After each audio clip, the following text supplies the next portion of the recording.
when we discussed about the common size income statement और balance sheet, किसी के भी बारे में अगर हम डिस्कस करें तो कॉमन साइज और कंपैरेटिव में डिफरेंस है थोड़ा सा। कंपैरेटिव में हम प्रीवियस और करंट ईयर के डेटा में डिफरेंस करके एब्सोल्यूट चेंज और परसेंटेज चेंज फाइंड आउट करते हैं, यानी परसेंटेज बेसिस पर हमारा क्या हो रहा है, कंपैरिजन यहाँ भी परसेंटेज बेसिस पर ही होगा कॉमन साइज में भी, लेकिन यहाँ हम बेस मानेंगे बैलेंस शीट के टोटल को। जब हम बैलेंस शीट का कंपैरिजन करेंगे तो बैलेंस शीट के टोटल को हम बेस मानेंगे परसेंटेज फाइंड आउट करते टाइम, जबकि हम वहां पर बेस किसे मान रहे थे, एब्सोल्यूट चेंज के अपॉन में हम किसे लिखते थे, प्रीवियस ईयर के डेटा को, इंडिविजुअल डेटा को, चाहे वो कोई भी आइटम हो, उस इंडिविजुअल आइटम को प्रीवियस ईयर वाले अमाउंट को शो करते थे। यही तो फॉर्मूला था। फॉर्मूला क्या था, absolute change upon previous year amount into 100। यहाँ पर आप परसेंटेज चेंज जब फाइंड आउट करेंगे तो यहाँ आप बैलेंस शीट के टोटल को बेस माने, हर एक इंडिविजुअल, और हर एक इंडिविजुअल आइटम का प्रीवियस ईयर में कर रहे हैं उसका अलग परसेंटेज फाइंड आउट करेंगे, करंट ईयर में कर रहे हैं तो करंट ईयर। अगर आप उसी टाइप के किसी और बिजनेस से कंपेयर कर रहे हैं तो उस बिजनेस का अपना इंडिविजुअल परसेंटेज होगा और नेक्स्ट बिजनेस का दूसरा परसेंटेज होगा। एक बार आप लोग फॉर्मेट देखेंगे तो पेज नंबर 3.24 पेज पर आपको फॉर्मेट मिलेगा, format of common size balance sheet. Balance sheet का ही पहले डिस्कस कर लेते हैं, फिर इनकम स्टेटमेंट का भी इसी टाइप का फॉर्मेट है। इस फॉर्मेट में आपको सबसे पहला कॉलम जो दिया जा रहा है वो कौन सा है, वही particulars, note number,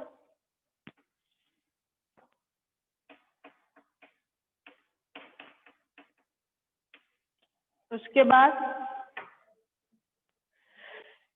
figures as on previous year and current year, और परसेंटेज के अलग अलग कॉलम रहेंगे, जैसे फिगर्स के प्रीवियस ईयर के कॉलम, देन करंट ईयर की प्रीवियस ईयर्स अमाउंट, यहाँ एपोस्ट्रोफी एस है, और करंट ईयर।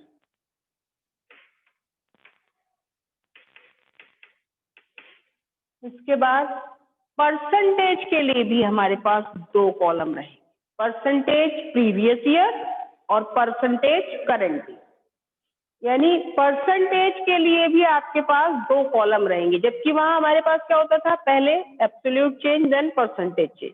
यहाँ परसेंटेज आप इंडिविजुअल हर ईयर का अपने बेस के अकॉर्डिंग फाइंड आउट करेंगे। तो परसेंटेज यहाँ मैं साइन के अकॉर्डिंग इसे शो करती हूँ, previous year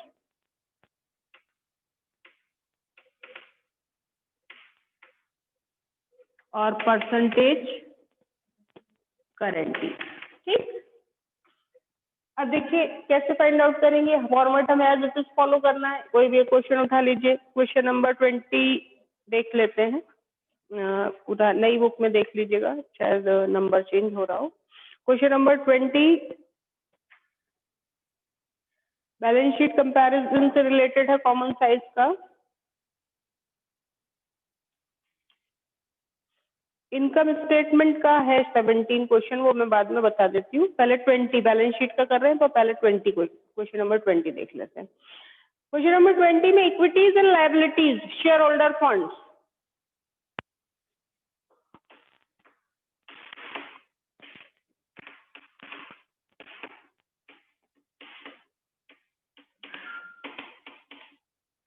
share holder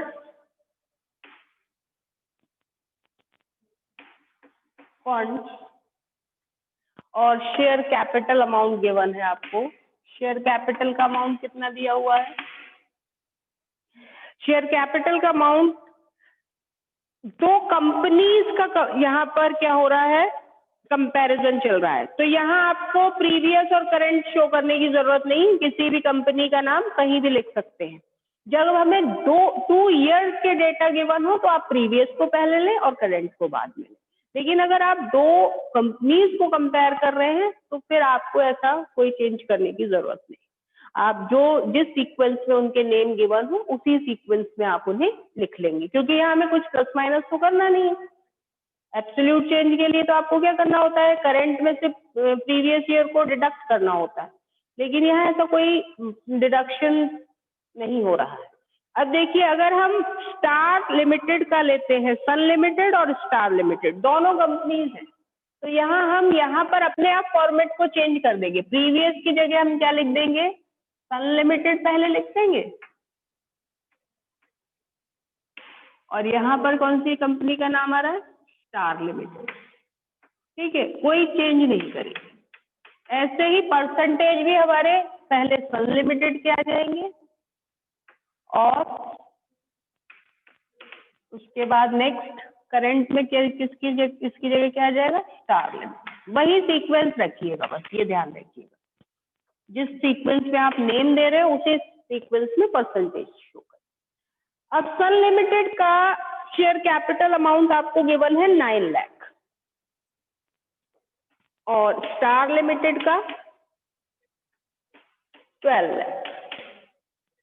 question ये होगा कि हम इसका परसेंटेज कैसे फाइंड आउट करें। तो परसेंटेज फाइंड आउट करने के लिए जिस कंपनी या जिस ईयर के लिए आप इसे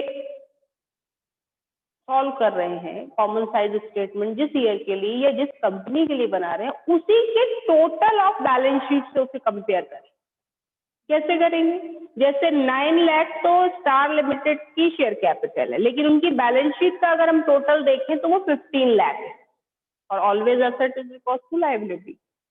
तो टोटल बैलेंस शीट का कितना है, 15 लाख। कैसे परसेंटेज फाइंड आउट करेंगे, 9 lakh divided by 15 lakh into 100, यानी individual item divided by total of balance sheet into 100। बहुत इजी है ये, कॉमन साइज बहुत इजीएस्ट मानी जाती है, उससे भी ज्यादा इजी है कंपैरेटिव से। तो 9 lakh divided by 15 lakh into 100, percentage कितना आ जाएगा सन लिमिटेड का शेयर कैपिटल का, 60%। यही आएगा। दूसरा क्या है आइटम, दूसरा है रिजर्व्स एंड सरप्लस।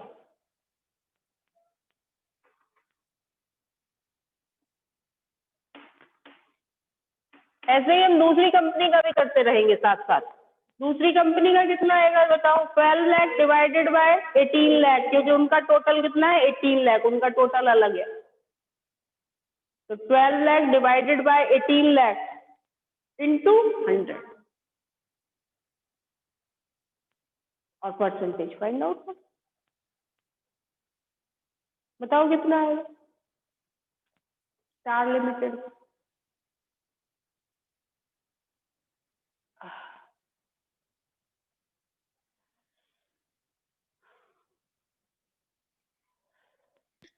$66.67 66.67%।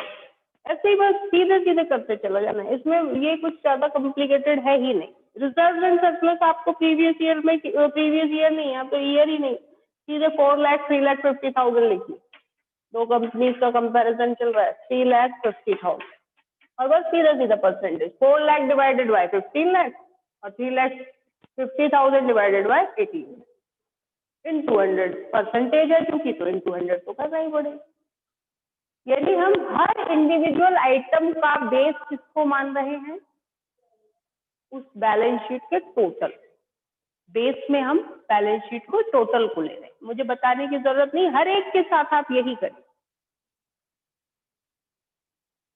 तो सेकंड का कितना आ जाएगा, रिजर्व एंड सरप्लस का 26.67% सन लिमिटेड और स्टार लिमिटेड का 19.44%।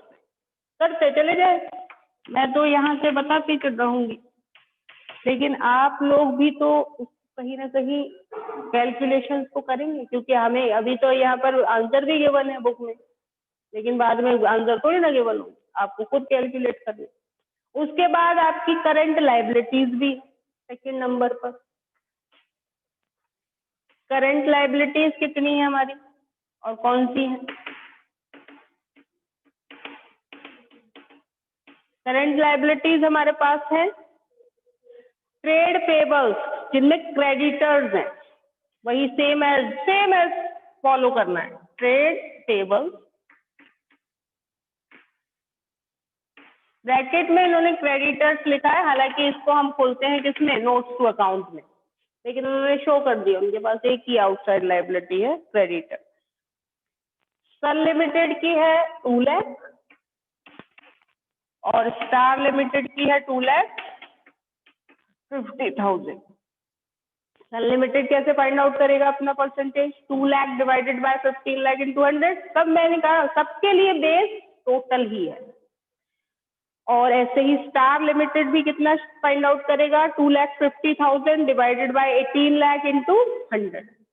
तो दोनों का इंडिविजुअल निकल के आएगा, एक का निकल के आएगा 13.33% और दूसरे का कितना निकल के आएगा? फाइंड आउट करो। 250 डिवाइडेड बाय 18 13.89. 13.89%। 89. अभी तो मैं बता तो नहीं, अभी तो बहुत जल्दी परसेंटेज बताओगे, क्योंकि सामने आंसर लिखा है टीएस गरेवाल की बुक में, ठीक है। लेकिन आगे जब क्वेश्चन आता है तो वहां पर ये जो परसेंटेज जब निकालने पड़ते हैं ना 2% तक, तभी दिक्कत आती है, क्योंकि हम प्रैक्टिस नहीं कर रहे होते हैं उसमें। प्रैक्टिस कर लो इन सभी क्वेश्चन की, इंडिविजुअल खुद करते रहो। अब आप टोटल करेंगे, तो टोटल जैसा गिवन है as it is note down कर दीजिए। टोटल इसका कितना टोटल गिवन है? 15 लाख। इसका टोटल कितना है? 18 लाख। 18 lakh. अब 15 lakh divided by 15 lakh into 100, दोनों के 100% आ जाएंगे और इन सबका टोटल भी 100% ही आएगा। देखो मैम ये ऑलवेज 100% आएगी ना? हाँ जी बिल्कुल 100%, क्योंकि आप बेस में टोटल को ले रहे हैं ना, तो ऑलवेज 100% है बेस में हम। और Okay, फॉर्मूला भी वही यूज कर रहे हैं, 15 डिवाइडेड बाय 15 इंटू 100। और आप टोटल इन परसेंटेज के बेस में भी इसी को ले रहे हैं, तो इन सबका टोटल भी इसके इक्वल ही आए, ये ध्यान दें।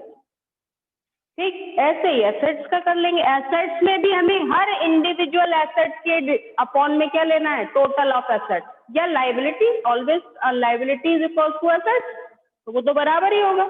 तो हर इंडिविजुअल एसेट के अपॉन में आपको टोटल ऑफ बैलेंस शीट को ही लेना है। क्लियर हो गया? अब क्वेश्चन ये होगा कि यहाँ तो हमने टोटल ऑफ बैलेंस शीट ले लिया, लेकिन जब हम इनकम स्टेटमेंट बनाएंगे तब हम किस चीज का टोटल लेंगे बेस में? वहां पर भी कॉमन साइज इनकम स्टेटमेंट में भी आपको इसी तरीके से कॉलम बनाने होते हैं। हर एक इंडिविजुअल आइटम का बेस होता है रेवेन्यू फ्रॉम ऑपरेशन, हमेशा ध्यान रखिएगा। क्या? Revenue from operation. जैसे बैलेंस शीट में टोटल ऑफ बैलेंस शीट को बेस माना जाता है परसेंटेज फाइंड आउट करने के लिए, ऐसे ही जो कॉमन साइज इनकम स्टेटमेंट बनेगा उसका बेस क्या होगा? Revenue from operation. यानी हर एक आइटम का जब आप परसेंटेज फाइंड आउट करेंगे तो उसके बेस में हमें क्या रखना है? Revenue from operation. बस ये ध्यान रखो, चाहे वो रेवेन्यू फ्रॉम ऑपरेशन तो हमेशा 100% ही आएगा, क्योंकि उसका बेस वो खुद होगा, ठीक। लेकिन फिर अदर इनकम हो गई तो उसका भी बेस रेवेन्यू फ्रॉम ऑपरेशन हो गया। हर एक इंडिविजुअल एक्सपेंस का भी जो बेस होगा वो क्या होगा? Revenue from operation. सबके परसेंटेज ऐसे, मतलब जो भी आइटम आप फाइंड आउट करें, जिसकी भी परसेंटेज आप निकालेंगे, सबका बेस क्या होगा? Revenue from operation. ये ध्यान रखिए। एक क्वेश्चन इसका भी देख लीजिए, क्वेश्चन नंबर 17 ही देख लो, बताओ सभी। यहाँ पर हम बैलेंस शीट वर्ड हटा देंगे, यहाँ पर लेकर आएंगे common size income statement.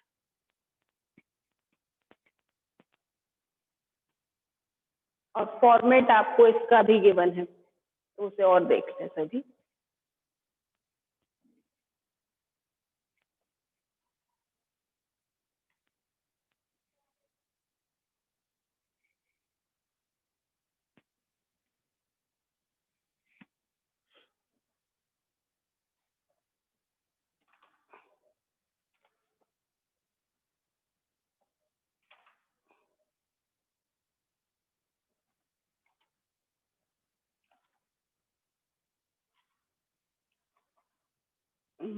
Page number बता देती हूँ मैं आपको। कॉमन साइज इनकम स्टेटमेंट या प्रॉफिट एंड लॉस अकाउंट का जो बैलेंस जो आपको फॉर्मेट गिवन है वो है 3.21 पेज पर। फॉर्मेट सेम है, कोई ज्यादा चेंजेस नहीं होते। कॉमन साइज हम बना रहे हैं इनकम स्टेटमेंट।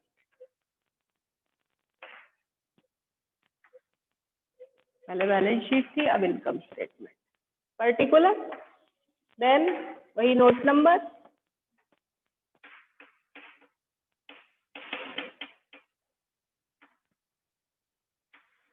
ठीक है। उसके बाद नेक्स्ट कॉलम किसके लिए है? प्रीवियस ईयर फिगर्स के लिए। और अगर कंपनी के नेम है तो आपको कोई चेंज करना ही नहीं।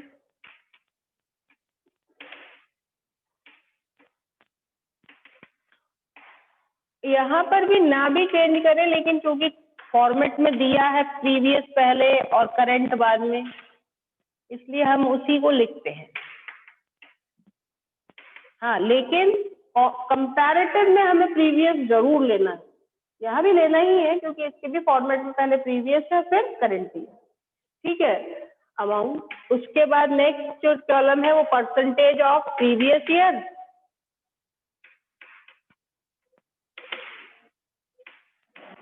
और परसेंटेज करंट ईयर। बस अब देखिए 17 क्वेश्चन देखते हैं।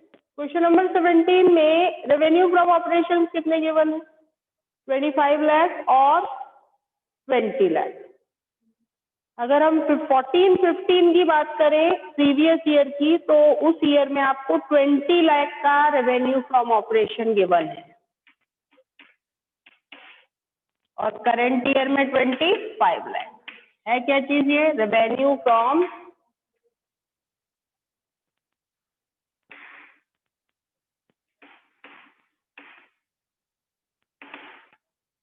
ठीक।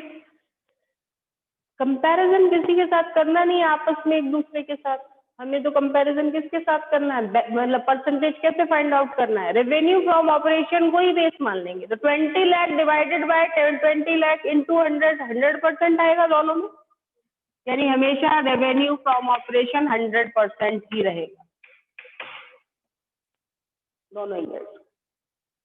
उसके बाद अदर इनकम है इनके बाद नहीं, एक्सपेंसेस है, इसको यही अंडरलाइन कर देंगे हम क्योंकि हमारे पास और कोई इनकम नहीं है। अब देखो आप फॉर्मेट कैसे बदलो। अगर अदर इनकम होती इनके पास, तो अदर इनकम का भी बेस क्या होता? Revenue from operation. मान लो अदर इनकम 5 लाख होती, तो 5 lakh divided by 20 lakh into 100। ऐसे ही दूसरे ईयर में 6 लाख होती अदर इनकम, तो 6 lakh divided by 25 lakh into 100, ऐसे निकाल। फिर हम टोटल का बनाते कॉलम, फिर हम टोटल इनकम का कॉलम बनाते और टोटल इनकम में उन दोनों का टोटल लिखते। अब उस टोटल का भी हम परसेंटेज फाइंड आउट करते। कैसे फाइंड आउट करते?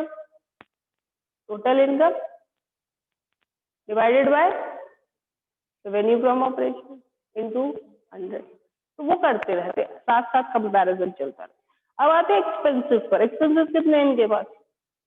एम्प्लॉइज बेनिफिट एक्सपेंसेस और अदर एक्सपेंसेस। एक्सपेंसेस में हमारे पास दो है। पहला है employees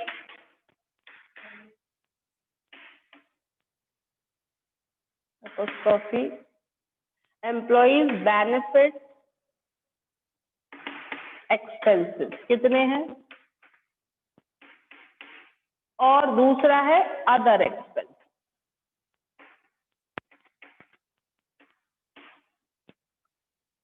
employees benefit expenses previous year में है 7 लाख और करंट ईयर में है 10 लाख।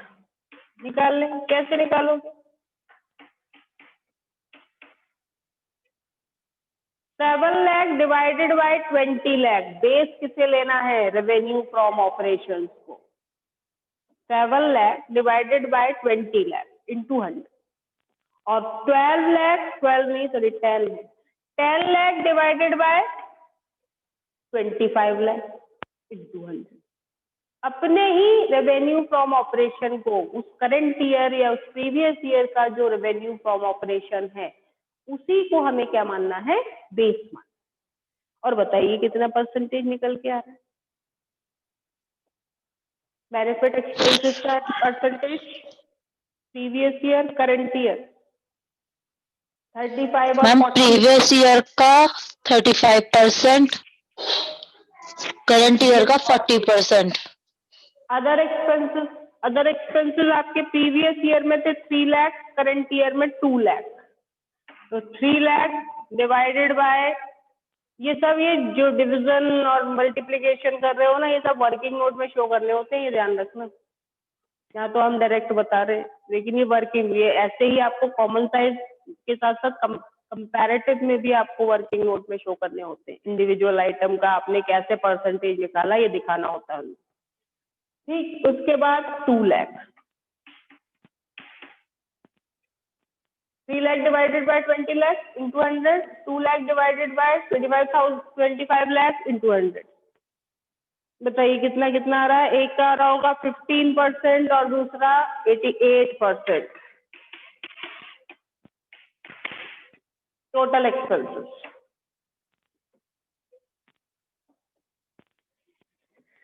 टोटल एक्सपेंसेस कितने हैं,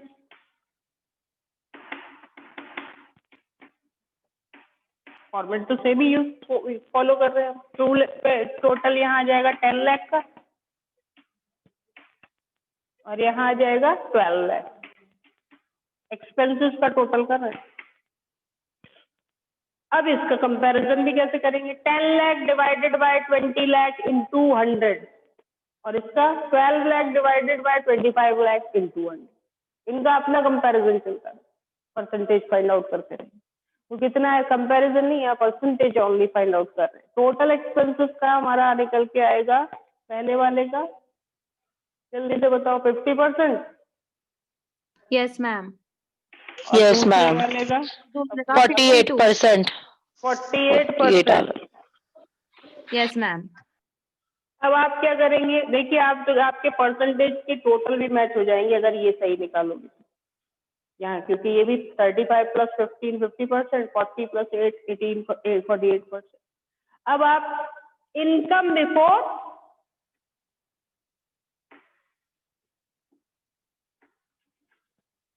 टैक्स फाइंड आउट करें। कैसे फाइंड आउट करेंगे, टोटल इनकम में से टोटल एक्सपेंसेस को माइनस कर दें। टोटल इनकम में से टोटल एक्सपेंसेस माइनस करें, 20 लाख माइनस 10 लाख, तो टोटल प्रॉफिट बिफोर टैक्स कितना हो जाएगा, 10 लाख। 25 लाख माइनस 12 लाख तो कितना आ जाएगा, 13 लाख। फिर से परसेंटेज फाइंड आउट कर लीजिए, 10 lakh divided by 20 lakh into 100, 50%. 50%। Next 52%. 52%। 52%, 13 lakh divided by 25 lakh, And 52. 52%। Yes, अब ma'am. टैक्स रेट गिवन है क्वेश्चन में, कितना रेट ऑफ टैक्स गिवन है, 40-40। तो लेस करेंगे tax at the rate of 40%। 10 lakh का 40%, 4 लाख।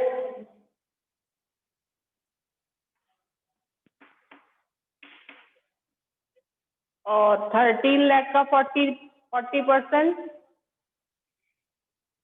55 लाख, 5,20,000। 5,20,000 आ जाए। फिर से इनके परसेंटेज फाइंड आउट करिए, 4 lakh divided by 20 lakh into 100। सबके बेस में 20 और 25 लाख ही चल रहा है, यानी रेवेन्यू फ्रॉम ऑपरेशंस को ही आप बेस मान रहे हैं। पहले वाले का कितना आएगा जरा बताइए, प्रॉफिट टैक्स का परसेंटेज कितना आ रहा है, 20%. 20%। सेकेंड ईयर में, करंट ईयर में 20.8. 80, Yes, ma'am. 20.80%। अब यहाँ पर अंडरलाइन कर दीजिए, अंडरलाइन का जरूर ध्यान रखिए। प्रॉफिट आफ्टर टैक्स कैसे फाइंड आउट करेंगे, प्रॉफिट आफ्टर टैक्स 10 लाख में से 4 लाख माइनस कर देंगे, 6 लाख, और 13 लाख में से 5,20,000, 20,000, 7,80,000. 780, और फिर परसेंटेज फिर से फाइंड आउट। ये तो बहुत ही इजी है, उससे भी ज्यादा इजी। कितना आ जाएगा परसेंटेज प्रॉफिट आफ्टर टैक्स का? 30% 30%. करंट प्रीवियस ईयर में, और करंट ईयर में 31.20%. 31.20%। सीधा सीधा ये निकल के आया, ये आपका कॉमन साइज इनकम स्टेटमेंट।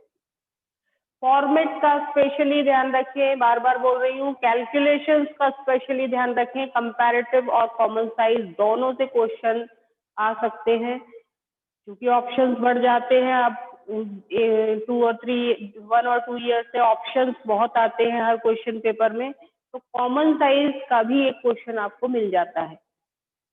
तो क्या पता किसी क्वेश्चन का इजी पार्ट, कॉमन साइज बहुत इजी है तो वो इजी में मिल जाए, तो आप उसे बहुत इजीली सॉल्व कर लें। तो इसलिए दोनों को ही आप अच्छे से प्रैक्टिस में लेके आए। Mainly it is an calculative chapter, calculation से रिलेटेड चैप्टर है, और कुछ नहीं है इसके अंदर। सारे के सारे फॉर्मेट एज इट इज हैं, बस एक बार में समझ में आ जाते हैं, कोई नया कुछ करने की जरूरत नहीं होती। लेकिन अगर परसेंटेज गलत होंगे तो फिर वो इजी मार्क्स आपको इजीली नहीं मिल पाए। तो वहाँ परसेंटेज को फाइंड आउट करना बहुत जरूरी है, और उसके लिए प्रैक्टिस होनी बहुत जरूरी है। किसी का कोई क्वेश्चन हो तो मुझसे पूछ सकता है।